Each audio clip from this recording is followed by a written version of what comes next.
Ini bukan berbicara syariat.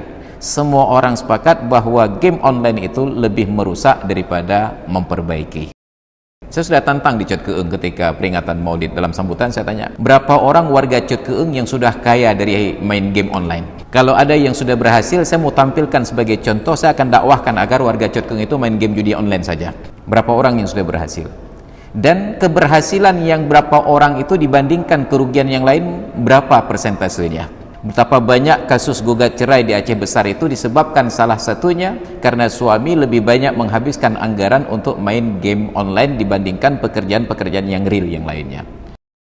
Maka di dalam Islam, ketika diharamkan sesuatu, bukan berarti pada perkara yang haram itu tidak ada kerusakan, tidak ada manfaat sama sekali.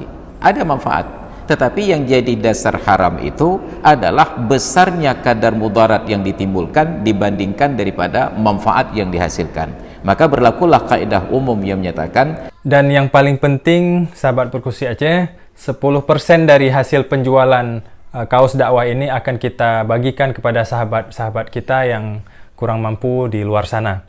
Ilmu tanyo benar, amai tanyo benar, kure tanyo benar, ngak selamat dunia akhirat. Waalaikumsalam warahmatullahi wabarakatuh.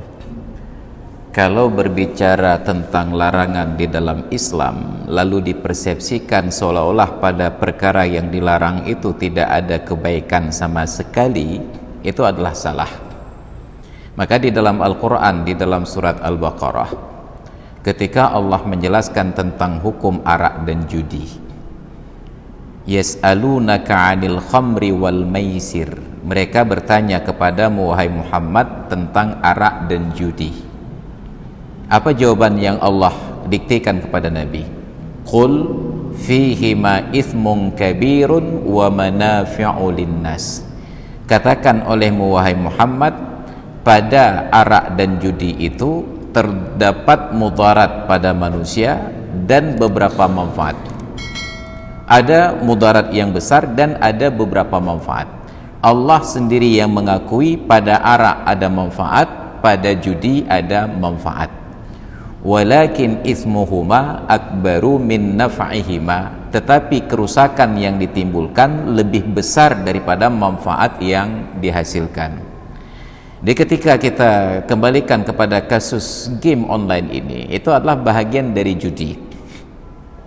Ada yang dibeli, bahwa ada orang yang bisa bermain game karena keterampilannya tidak perlu lagi membeli. Pertanyaannya berapa persen? Kalau ada orang yang diuntungkan oleh permainan game ini mendapatkan keuntungan untuk menutupi kebutuhan keluarga, pertanyaannya berapa persen? Lalu coba kerusakannya, perhatikan kerusakannya itu berapa persen. Maka di dalam Islam, ketika diharamkan sesuatu, bukan berarti pada perkara yang haram itu tidak ada kerusakan, tidak ada manfaat sama sekali. Ada manfaat, tetapi yang jadi dasar haram itu adalah besarnya kadar mudarat yang ditimbulkan dibandingkan daripada manfaat yang dihasilkan. Maka berlakulah kaidah umum yang menyatakan darul mafasid muqaddamun ala jalbil masalih. Menolak kerusakan itu lebih didahulukan daripada mencari kemaslahatan.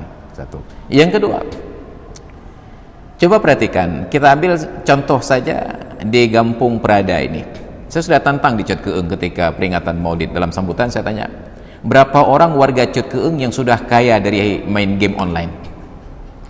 Kalau ada yang sudah berhasil, saya mau tampilkan sebagai contoh. Saya akan dakwahkan agar warga Cot Keeng itu main game judi online saja.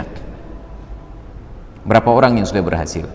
Dan keberhasilan yang berapa orang itu dibandingkan kerugian yang lain, berapa persentasenya?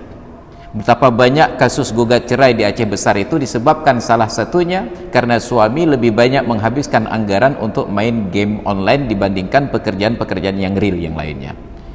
Ini contoh sederhana. Maka Islam bukan menafikan bahwa pada yang haram itu tidak ada manfaat, tetapi mudarat yang ditimbulkan jauh lebih besar, dan itu diakui oleh pemerintah dari penelitian. Hanya saja pemerintah tidak serius untuk melarangnya karena tidak langsung ditutup dari situs pusatnya, sebab mereka masih bayar pajak. Sebab di negeri ini asal Anda mau bayar pajak, silahkan berbuat rusak suka-suka. Nah, yang lain kita urus sendiri. Ini menjadi persoalan bagi kita. Yang kedua, bahwa qiyasnya itu dengan permainan catur dan lain sebagainya, itu bukan qiyas yang sama. Kita hanya membuat contoh dasar pandangan para ulama dulu. Ini belum lagi sampai ke judi. Kalau alasannya hanya karena bermain game kesenangan saja, tidak ada unsur judi, bahkan tanpa ada unsur judi pun itu sudah dilarang oleh agama. Kenapa? Menghabiskan waktu untuk sesuatu yang tidak perlu. Maka kalau gitu kita jadikan dengan alasan bahwa itu adalah olahraga. Ada permainan apa namanya? Bridge, ya, main kartu. Itu bahkan di dalam Islam tidak dianggap olahraga. Apa yang bertambah sehat dengan permainan bridge? Olahraga di dalam Islam itu harus menggerakkan badan. Ini hanya bergerak tangan saja. Apalagi kalau mainnya itu di HP, itu yang bergerak hanya jempol saja. Makanya kita perhatikan jempol sekarang itu makin besar saja jempolnya. Jadi olahraga di dalam Islam adalah olahraga yang menggerakkan badan. Oke lah, kalau catur itu masih menggerakkan pikiran. Tapi menggerakkan pikiran, Islam tidak memposisikan itu sebagai olahraga. Maka kita bingung ketika menggerakkan pikiran dianggap sebagai olahraga. Kalau begitu, orang baca buku juga seharusnya menjadi olahraga. Ada perlombaan olahraga baca buku. Tapi itu justru tidak masuk pada Kementerian Olahraga, masuk pada Kementerian Pendidikan tentang cerdas cermat dan lain sebagainya. Jadi kita sebut qiyas dulu tentang permainan catur. Itu yang ada pendapat tentang permainan game yang tidak melibatkan judi. Kalau sudah ada taruhan, itu masuk dalam kategori judi. Bahwa ada 1-2 orang yang tidak perlu keluarkan modal, hanya keterampilan saja, maka keterampilannya itu pun, kalaupun tidak ada kerugian padanya secara materi, itu sudah dianggap menghabiskan waktu, dan itu akan memberikan motivasi kepada orang-orang yang lain untuk melakukan hal yang sama. Padahal latar belakang mereka tidak pada standar kemampuan yang sama. Maka sekarang hampir semua orang sepakat bahwa game online itu, ini bukan berbicara syariat, semua orang sepakat bahwa game online itu lebih merusak daripada memperbaiki. Makanya dilarang oleh polisi. Padahal polisi bukan polisi syariah, itu polisi nasional. Ini menjadi masalah bagi kita. Dan mudah-mudahan itu memberikan pencerahan. Ingin kita tegaskan sekali lagi di bagian penutup bahwa hal-hal yang dilarang di dalam Islam bukan tidak ada kebaikan sama sekali. Ada, tapi prosentasenya itu sangat kecil dibandingkan kemudaratan yang ditimbulkan oleh sebabnya. Demikian. Dan yang paling penting, sahabat Perkusi Aceh, 10% dari hasil penjualan kaos dakwah ini akan kita bagikan kepada sahabat-sahabat kita yang kurang mampu di luar sana. Ilmu tanyo benar, amai tanyo benar, kure tanyo benar, ngak selamat dunia akhirat.